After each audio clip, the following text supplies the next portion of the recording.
हमने ये कहा कि हम आरक्षण दे देते हैं, नामांकन का नियम बना देते हैं, लेकिन क्या हम किया है। बाबा भीमराव अंबेडकर ने जब आरक्षण की बात दी थी तो हर 10 वर्ष पर समीक्षा की बात उन्होंने की थी। आज तक समीक्षा कोई नहीं किया है। यही बात हमने उठाया और हमने कहा कि गजेटेड ऑफिसर जो शेड्यूल कास्ट शेड्यूल ट्राइब्स हैं, उनका रोस्टर 1971 से लागू है और उस समय से आज तक कम से कम 16% आरक्षण मिलना चाहिए था प्रमोशन में, लेकिन आज मात्र 3% आरक्षण है। 16% करने में बहुत समय लगेगा, ये हम कहना चाह रहे थे। इसी बीच में माननीय मुख्यमंत्री तमक करके उठ गए और उठ करके अनाप शनाप ऐसी बातें बोलने लगे। हमको तो आश्चर्य हुआ कि वही नीतीश कुमार हैं जो पहले थे, आज से कुछ दिन पहले। आज लगता है कि वो दूसरे रूप में यहाँ परोसे गए, दूसरे रूप में आए। हमको लगता है कहीं न कहीं उनकी दिमाग में कोई कमजोरियाँ है, इसके चलते वो ऐसा बोल रहे हैं। और हम उनके बारे में कहना चाहते हैं, वो बार बार तुम ताम की बात करते हैं। आप जोड़ लीजिए, 1985 में वो विधायक बने, हम 1980 से विधायक हैं। उम्र में वो 74 साल के हैं, उम्र में हम 80 साल के हैं। तो वैसी परिस्थिति में तुम ताम करना कहाँ का उचित है, उसमें भी विधानसभा में। इसलिए हमको लगता है कि मानसिक संतुलन वो खो बैठे हैं, इसलिए वो ऐसा करते हैं। पहली बात। दूसरी बात, एक बार कहते हैं हमने तुमको मुख्यमंत्री बनाया। देहात में कहा जाता है कि भले भेड़िया सिर मुड़ाती है, उसको दोहे में चुचुअत होती है, कीड़ा काटता है तो वो सिर मुड़ाता है। उसी प्रकार से नीतीश कुमार 2014 में हार गए। सब लोग कहने लगा नीतीश कुमार इस्तीफा दो, इस्तीफा दो।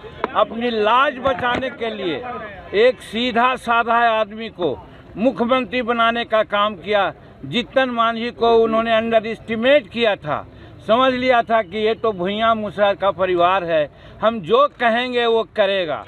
आप लोग भी इसका गवाह हैं कि 2 महीना तक मुख्यमंत्री के रूप में उनकी बातें हमने कही। आप लोगों ने कहा कि जीतन मांझी रबर स्टैंप हैं, जीतन मांझी रिमोट से चल रहे हैं। सही बात है, हम आपको धन्यवाद देते हैं।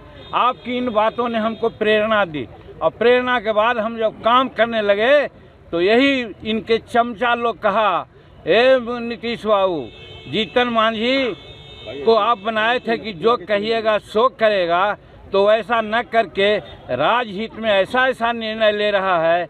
अगर 4-5 महीना रह गया आगे तो फिर आपको कुत्ता भी नहीं पूछेगा। निश्चित रूप में जीतन मांझी आगे का मुख्यमंत्री होगा। तब इसको हटाने के लिए इन्होंने क्या क्या नहीं किया। हमने इनको कहा कि आप फालतू इतना काम कर रहे हैं, इतना काम करने की ज़रूरत नहीं है। 2005 में आपने हमको मंत्री बनाया था और लोगों ने कहा कि एक दागी मंत्री आ गया है, तो 4 घंटा के अंदर हमने इस्तीफा दे दिया था। अगर आप चाहते कि मुख्यमंत्री पुनः हम बनना चाहते तो हम इस्तीफा दे देते, इसमें कहीं कोई बात नहीं। लेकिन ये बहुत लोगों के कहने पर क्या क्या उसमें कारगुजारी की आप लोग सब लोग जानते हैं। तो कहने का मेरा मतलब है कि नीतीश कुमार हमको बहुत हम योग्य थे इस समझ करके नहीं बनाया। उन्होंने बनाया कि जीतन मांझी भुइयां जात और मुसहर जात सीधा होता है, हम जो कहेंगे वो करेगा।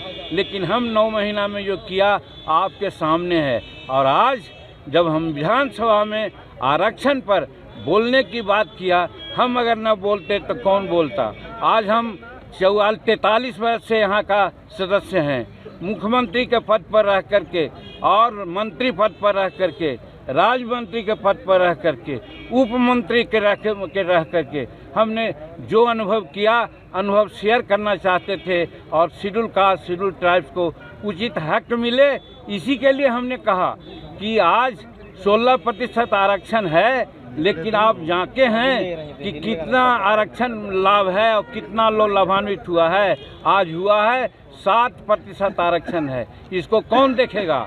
आज 15 साल से ही हैं, इनके बड़े भाई छोटे भाई भी 15 साल से, 30 साल से आज 75, 73, 74 वर्ष हो गया। आज हम लोग मात्र 7 और 8% है, हमारा होना चाहिए 16%।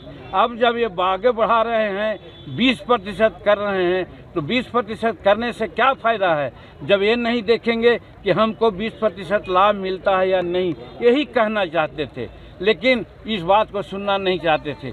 दूसरी बात, सुप्रीम कोर्ट ने कहा था आरक्षण प्रमोशन में कि साहब आप स्टेटस को रखिए, लेकिन स्टेटस को दूसरे राज्यों ने रखा, लेकिन ये स्टेटस को नहीं रखा और सामान्य वर्ग के लोगों को प्रमोशन दिया और शेड्यूल कास्ट को प्रमोशन को केप्ट इन अबेयंस रखा कि सुप्रीम कोर्ट का आदेश आएगा तब करेंगे। यही हम कहना चाहते थे। ऐसा दुआतिया बात मत बोलिए। इनसे टेलीफोन पर बात करके भी हमने कहा था, तो हमसे कहा था इन्होंने कि नहीं, दोनों को प्रमोशन हम साइमल्टेनियसली देंगे, लेकिन जब देने की बात आई तो सामान्य वर्ग का प्रमोशन मिला, अच्छी बात है, उनका हम विरोध नहीं करते हैं, लेकिन साथ साथ शेड्यूल कास्ट का भी आरक्षण होना चाहिए था, जो नहीं हुआ। यही कहना चाहते थे।